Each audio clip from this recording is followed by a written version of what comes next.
네, 안녕하세요. 8월 1일 금요일 새벽기도 시작하겠습니다. 기도하겠습니다.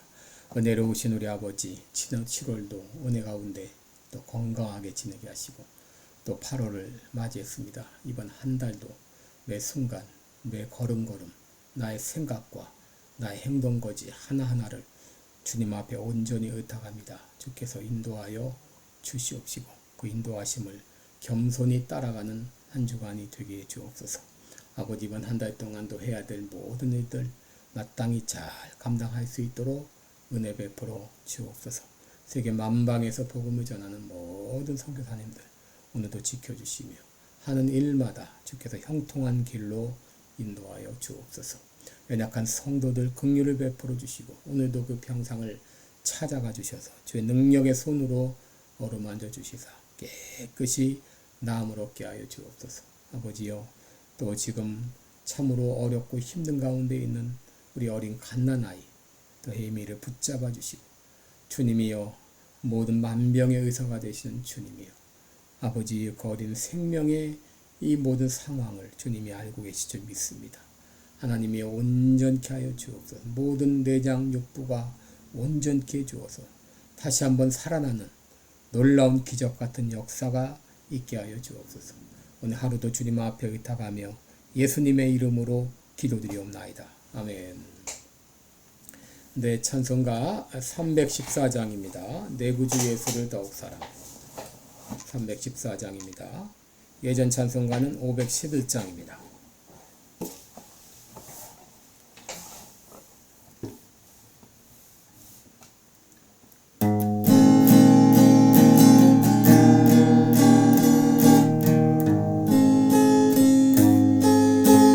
내 구주 예수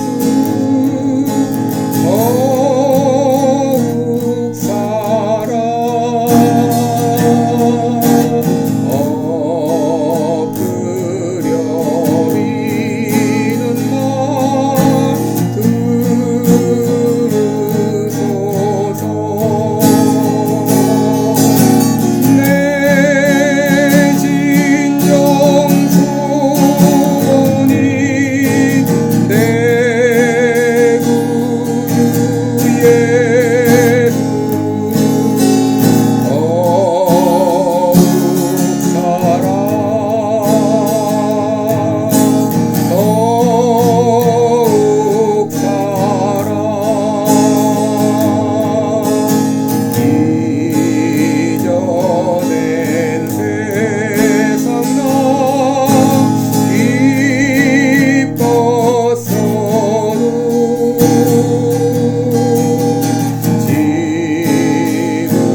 네, 우리 오늘은 출애굽기 20장 1절로 17절까지 제가 봉독해 드립니다. 출애굽기 20장 1절로 17절까지입니다. 하나님이 이 모든 말씀으로 일러 가라사대 나는 너를 애굽 땅 종되었던 집에서 인도하여 낸 너희 하나님 여호와로라. 너는 나 외에는 다른 신들을 내게 있게 말지니라. 너를 위하여 새긴 우상을 만들지 말고 또 위로 하늘에 있는 것이나 아래로 땅에 있는 것이나 땅 아래 물속에 있는 곳에 아무 형상이든지 만들지 말며 그것들에게 절하지 말며 그것들을 섬기지 말라. 나 여호와 너의 하나님은 질투하는 하나님인즉 나를 미워하는 자의 죄를 갚되 아비로부터 아들에게로 3, 4대까지 이르게 하거니와 나를 사랑하고 내 계명을 지키는 자에게는 1000대까지 은혜를 베푸시느니라. 너는 너희 하나님 여호와의 이름을 망령되이 일컫지 말라. 나 여호와는 나의 이름을 망령되이 일컫는 자를 죄 없다 하지 아니하리라. 안식일을 기억하여 거룩히 지키라. 여섯 동안은 힘써 내 모든 일을 행할 것이나 제7일은 너희 하나님 여호와의 안식일인즉 너나 내 아들이나 내 딸이나 내 남종이나 내 여종이나 내 육축이나 내 문 안에 유하는 객이라도 아무 일도 하지 말라.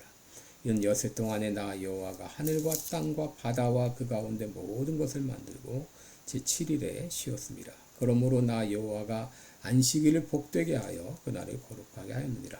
내 부모를 공경하라. 그리하면 너희 하나님 나 여호와가 내게 준 땅에서 내 생명이 길리라. 살인하지 말지니라. 간음하지 말지니라. 도적질하지 말지니라. 내 이웃에 대하여 거짓 증거하지 말지니라. 내 이웃의 집을 탐내지 말지니라. 내 이웃의 아내나 그의 남종이나 그의 여종이나 그의 소나 그의 낙이나 모른 내 이웃의 소유를 탐내지 말지니라. 아멘. 네, 여러분 어제까지 십계명의 내용을 같이 살펴보았는데요. 오늘은 십계명 전체를 요약하면서 왜 하나님께서 우리에게 십계명을 주셨는가 그런 내용을 함께 살펴보며 오늘은 나누겠습니다. 여러분 왜 하나님이 우리에게 십계명을 주셨는가? 첫째, 십계명은 하나님과 우리와의 관계를 보여주고 그 관계를 어떻게 발전시키는가를 우리에게 가르쳐주고 있습니다. 여러분 십계명은 10가지 계명으로 되어 있죠. 그중 1계명부터 4계명까지는 하나님과 우리와의 관계에 대해서, 그리고 5계명부터 10계명까지는 인간 상호 간의 관계에 대해서 보여주고 있는데, 여러분 하나님께서는 이스라엘 백성들에게 말씀하십니다. 나는 너를 애굽 땅 종되었던 땅에서 인도하여 낸 너희 하나님 여호와로라. 여러분 하나님과 우리와의 관계는 나와 그의 관계가 아니라 바로 나와 너의 관계입니다. 그래서 하나님께서는 너는이라고 하면서 계속해서 우리를 2인칭으로 그렇게 부르고 있습니다. 여러분 이 하나님과 우리와 나와 너의 관계를 맺었는데 이 관계를 발전시키는 바로 이 내용이 바로 십계명입니다. 여러분 우리가 맺은 이 관계를 발전시키려면 5가지가 필요하는데, 첫째 인정해 주는 일, 요청하는 일, 약속하는 일, 즐겁게 해주는 일, 그리고 사과하는 일, 이런 5가지가 필요합니다. 여러분 하나님은 우리를 예수님 안에서 하나님의 자녀로 인정해 주시고, 또 하나님은 우리에게 봉사를 요청하시고, 하나님은 우리에게 약속해 주시고, 또 우리의 삶에 기쁨을 주십니다. 단 한 가지 하나님이 하시지 않는 일은 사과하는 일이죠. 왜냐하면 하나님은 결코 잘못을 행하지 않으시기 때문입니다. 여러분 우리 편에서도 하나님과 이 관계를 발전시키기 위해서 이 5가지가 필요합니다. 우리는 하나님께 예배드림으로 하나님을 하나님으로 인정해드리고, 기도를 통해서 하나님께 요청하고, 우리의 헌신을 하나님께 약속하고, 또 우리의 말씀, 하나님의 말씀을 순종함으로 하나님을 기쁘게 해드리고, 그리고 죄를 지었을 때 하나님께 용서를 구함으로, 이 5가지가 원활하게 이루어질 때 우리는 하나님과의 관계가 계속해서 발전될 수 있습니다. 여러분 이 5가지 원리는 인간 상호 간에도 그대로 적용됩니다. 서로 간에 인정해주고 요청해주고 또 약속하고 기쁘게 해주고 용서를 구할 때 여러분 우리 인간과 상호 간의 관계도 발전될 것입니다.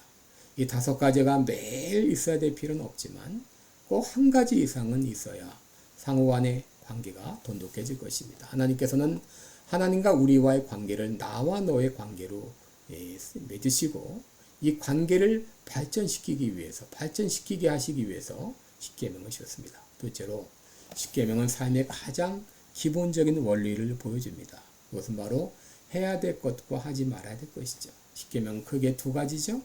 바로 내 앞에 다른 신은 내게 있게 말지니라, 하지 말아야 될 것이죠. 너를 위하여 새긴 우상을 만들지 말며 섬기지 말라, 하지 말아야 될 것입니다.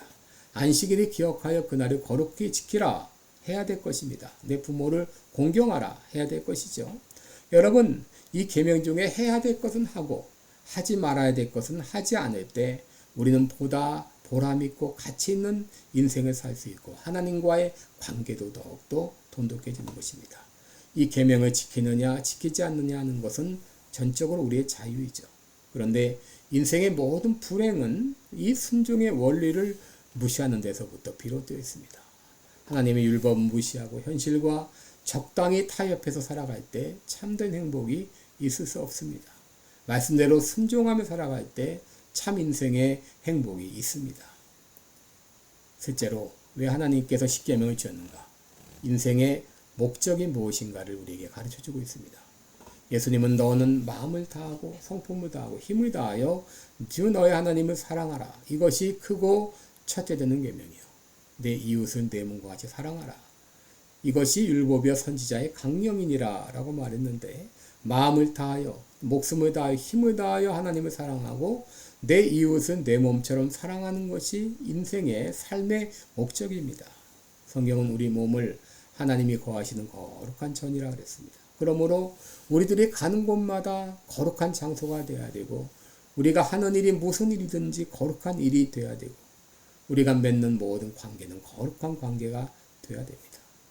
조지 허버트라는 사람은 말하기를, 당신이 하는 모든 일을 성스러운 일로 만들라. 방 청소를 하더라도 하나님을 위해서 하라 라는 말을 했습니다.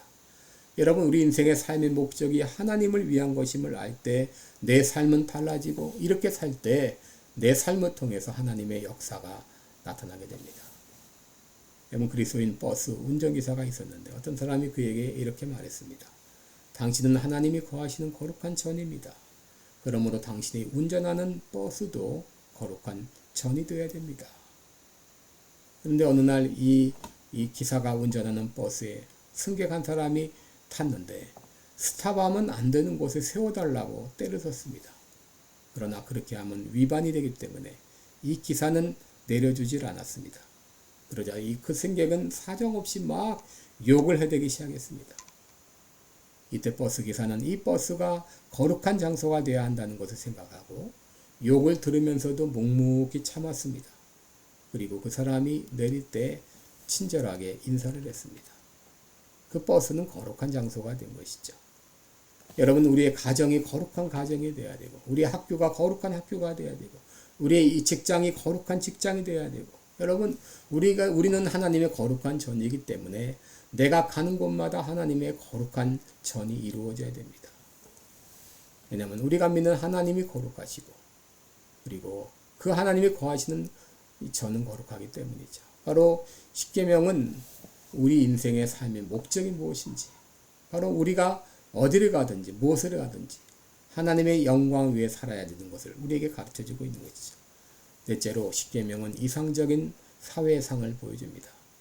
여러분, 십계명은 이스라엘 개인에게, 백성 개인에게 주신 율법일 뿐 아니라 이스라엘 백성 전체에게 주신 율법이기도 하죠. 하나님은 우리들을 사회 속에 살도록 창조하셨습니다. 가족과 교회, 직장, 이 세상 문화 가운데 살도록 그렇게 하셨는데, 그렇다면 하나님이 목표하신 이상적인 사회의 모습은 무엇일까요? 첫째, 하나님의 경외하는 공동체, 1계명, 2계명, 3계명이죠. 노동과 휴식의 조화를 이루는 삶, 4계명. 또 결혼생활과 가정생활의 존중, 5계명과 7계명. 재산과 소유주의 권리에 대한 존중, 8계명과 10계명. 우리 인간 생명의 권리에 대한 존중, 6계명. 그리고 진실과 정직에 대한 존중, 9계명. 여러분, 이렇게 하나님이 목표하신 그 이상적인 사회의 가장 기본적인 이 규범이 바로 십계명입니다. 그러므로 누구든지 하나님의 이 십계명의 말씀을 따라 살면 그 사람들이 사는 곳은 바로 이상적인 사회가 될 수 있습니다. 이상적인 사회상이 어떤 상인가를 보여주고 있죠. 마지막으로 십계명은 내가 하나님 앞에 어떤 사람이 되어야 하는 것을 가르쳐줍니다. 로마서 7장 7절을 보면 율법으로 말미암지 않고는 내가 죄를 알지 못하였으니 그 율법이 탐내지 말라 아니하였다면 내가 탐심을 알지 못했으리라 라고 말했습니다. 또 로마서 7장 23절에는 오직 죄가 죄로 드러나게 하기 위하여 선한 그것으로 말미암아 나를 죽게 만들었으니 이는 계명으로 말미암아 죄를 심히 죄되게 하려 함이니라 라고 말했습니다. 여러분, 십계명은 마치 거울 같아서 거울에 비친 나의 잘못된 모습을 보고 고치는 것처럼 십계명을 보면서 우리는 마땅히 하나님의 말씀대로 살아야 되지만 그렇게 살지 못하는 나 자신을 비춰보고 그리고 내 안의 죄악을 그대로 드러내서 내가 영적으로 병들어 있다는 것을 알려주므로 복음의 필요성을 인정하고 예수님 앞에 나오게 하는 것이죠. 여러분, 십계명에는 우리가 하나님의 백성으로서 지켜야 할 가장 기본적이고 중요한 삶의 원리를 기록하고 있죠. 이 말씀대로 살려고 노력할 때 여러분, 우리의 모습은 점점 거룩해질 것입니다. 그리고 이 말씀을 어겼을 때는 즉시 하나님께 자백하고 회개하시기 바랍니다. 그리고 그렇게 살 수 있도록 도와달라고 기도하시기 바랍니다. 하나님께서 새로운 힘을 줄 것입니다. 여러분, 우리가 이렇게 이 말씀대로 순종하며 살려고 노력할 때 우리는 하나님께 영광을 돌리게 되고 우리 자신도 행복한 삶을 살게 될 것입니다. 여러분, 십계명은 우리를 얽어매기 위한 계명이 아니라 우리에게 삶을 주고 생명을 주고 복을 주기 위한 계명임을 기억하시기 바랍니다. 기도하겠습니다. 은혜로우신 우리 아버지, 우리 인생이 어떻게 살아야 될 것인가, 무엇을 살아야 될 것인가, 가장 요약으로 십계명을 우리에게 허락해 주시고 감사합니다. 아버지, 이 말씀대로 순종하며 살아갈 때 하나님께는 영광이요 우리에게는 큰 복이 될 줄 믿습니다. 이 말씀대로 순종하며 살아가는 우리들 되게 하여 주시옵시고 잘못했을 때는 즉각 하나님께 회개하고 자백하게 하시고 또 그렇게 살 수 있도록 도와달라고 늘 기도하며 살아가는 우리들 되게 하여 주옵소서. 예수님의 이름으로 기도드리옵나이다. 아멘. 네, 여러분 사랑하고 축복합니다. 복된 8월 한 달 되시기 바랍니다. 고맙습니다.